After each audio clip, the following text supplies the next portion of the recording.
How did God send his Son into the world? Romans 8:3 states that God sent his own Son in the likeness of sinful flesh as an offering for sin.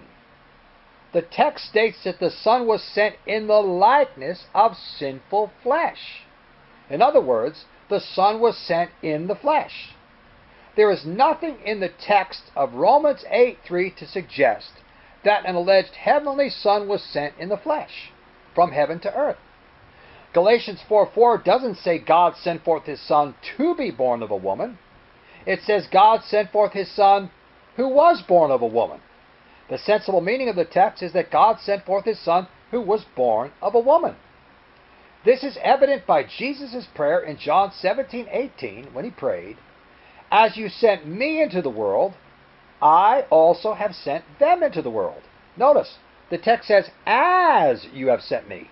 So just as Jesus was sent into the world in the likeness of sinful flesh, I also have sent them into the world, the disciples into the world.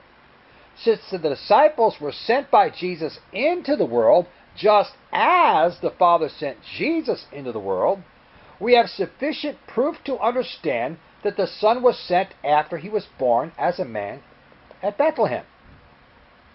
Paul wrote in 1 Timothy 6:7, "For we have brought nothing into the world, so we cannot take anything out of it either." Paul was not saying that we were created beings living up in heaven who brought nothing down into the world from heaven to earth. Therefore, just as we were not heavenly sons and daughters before being brought into the world, so the Son of God was not a heavenly Son before being sent into the world through being born of a woman.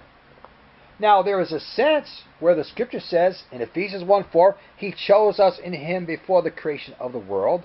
And in Romans 8:29, those whom he foreknew, he also predestined to be conformed to the image of his Son, that he might be the firstborn among many brethren.